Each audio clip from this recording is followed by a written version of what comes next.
Assalamualaikum, selamat pagi, siang, sore, malam, jam berapapun ketemu dengan channel ini lagi. Kali ini kita akan ngebahas sesuatu yang jadi perhatian banyak orang dan agak miris ya sebenarnya ngebahas ini, yaitu terkait sebuah kejadian yang terjadi di Kalimantan Barat ya. Salah seorang sopir ambulans di sebuah rumah sakit umum daerah di Kalimantan Barat menurunkan jenazah pasien beserta keluarga yang mengiringi ya pada waktu itu di depan sebuah SPBU dengan dalih karena keluarga si jenazah tidak menyepakati atau tidak memberikan uang tambahan sebagai biaya selisih bensin yang harus diberikan kepada sopir ambulans. Oke. Nah, kita bahas satu persatu.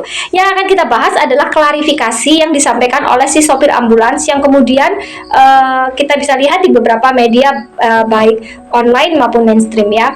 Jadi akan kita bahas sekarang di sini adalah pengakuan dari si sopir ambulans bahwa dia itu memang meminta tambahan uang kepada keluarga jenazah ya, keluarga pasien yang setelah meninggal itu karena dengan dalih itu tidak sesuai dengan Perbup. Biaya bensin yang dia beli pada waktu itu tidak sesuai dengan Perbup. Jadi Perbupnya itu hanya sekitar 9.000 berapa, sementara yang dia beli adalah bensin atau Dexline seharga 15.000 sekian. Jadi selisihnya dibebankan kepada keluarga pasien. Oke. Yang dari sini begini ya, oke. Pada waktu keluarga pasien membayar biaya ambulans itu kan sudah tertera berapa biayanya. Apakah ini sudah menjadi hal umum, kebiasaan di negeri kita tercinta, atau hanya berada di rumah sakit tersebut? Silahkan tulis di kolom komentar ya. Bahwa tiba-tiba keluarga pasien, jenazah dalam hal ini dimintai tambahan di tengah jalan gitu. Coba bayangin, kalau keluarga itu atau seseorang sedang dalam kondisi yang kritis, atau pasien sedang memerlukan penanganan, terus tiba-tiba memerlukan ambulans untuk rujukan atau apa, dan kemudian di tengah jalan dibilang, oke, mohon maaf, ini karena biayanya ada perubahan biaya yang saya bayarkan dengan apa yang telah Anda bayarkan kepada rumah sakit, maka Anda selisihnya Anda yang menanggung ya. Coba, kalau Anda tidak memberikan uang, maka ini kita tidak bisa lanjutkan ya. Saya akan mengganti dengan menggunakan ambulans lain yang sesuai dengan peraturan. Nah, pertanyaannya, bisakah kita berlakukan seperti itu tiba-tiba di tengah jalan? Itu yang pertama. Yang kedua, jikapun hal itu bisa dilakukan, ya kan, dengan dalih kata si sopir ambulans bahwa dia akan mengganti, lebih bagus akan menggantinya dengan jenis ambulans lain yang sesuai dengan Perbup. Apakah sepantasnya menurunkan jenazah dan keluarga yang mengiringinya di tengah jalan di SPBU? Jika memang mengganti, bisa kan Pak sopir yang baik hati itu misalnya dibawa kembali ke rumah sakit umum daerah tadi misalnya ya kan, kemudian menggantinya dengan jenis ambulans lain. Saya rasa itu lebih manusiawi daripada menurunkan jenazah di sebuah SPBU gitu loh. Tapi kurang tahu. Mungkin pandangan saya berbeda dengan pandangan yang lain-lain. Silahkan tulis di kolom komentar. Atau mungkin kebijakannya saya nggak ngerti ya, saya nggak paham. Ini orang awam ya. Tulis aja di kolom komentar ya. Nah, kemudian berikutnya ada juga klarifikasi di TV One ya. Kalau saya tidak salah lihat tadi di TV One, klarifikasi dari Dirut menanggapi dari klarifikasi yang dilakukan oleh sopir.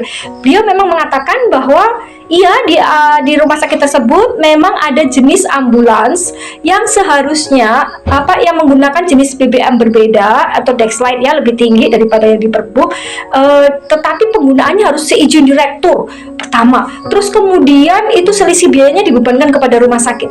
Masalahnya saya baru tahu bahwa ada ambulans dengan levelan yang berbeda dan bisa digunakan atas izin direksi atau direktur ya, atas izin direktur, mohon maaf kalau salah kutip ya, atas izin direktur dan bisa dibebankan kepada rumah sakit. Berarti nggak perlu minta keluarga pasien kan selisihnya, tapi atas persetujuan direktur. Nah, pertanyaannya, ambulans jenis apa ini? Sekarang apakah ada pembedaan juga ya? Setahu saya memang kalau di rumah sakit ada kelas BPJS, kelas umum. Apakah ambulans juga ada ambulan BPJS, ambulan umum, atau apa? Tulis di kolom komentar ya. Saya baru tahu sekarang ternyata di negeri ini, aduh macam-macam aja ceritanya. Apapun itu intinya ya. Terus kemudian ada juga yang ketiga yang jadikan klarifikasi adalah, ya jadi sorotan adalah yang mau ditekankan oleh pihak direkturnya yang kesalahannya ada ini kan tidak ada izin ini menggunakan jenis ambulan yang ini. Kalau saya tidak salah seperti itu ya, tidak diberitahu atau tidak mendapat izin atau apa untuk menggunakan itu atau bagaimana gitu ya.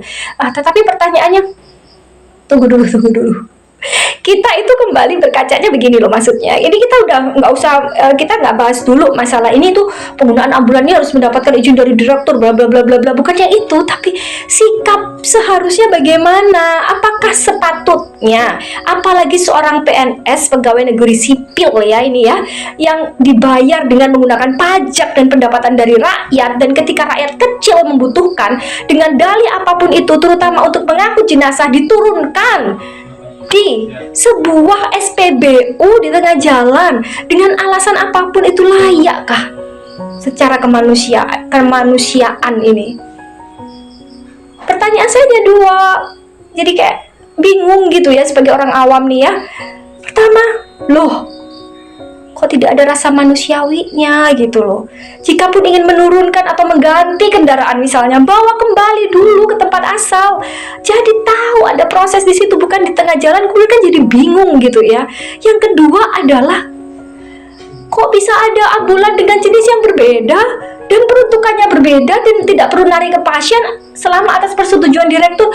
Ambulan jenis apa? Ada kelas ambulan ya sekarang di rumah sakit? Tulis aja di kolom komentar ya. Mohon maaf emak agak berapi-api ya, karena emak ini juga bagian dari masyarakat kecil, rakyat kecil yang tidak punya apa-apa, tidak ada daya, tidak ada upaya, tidak punya harta berlimpah dan apa-apa.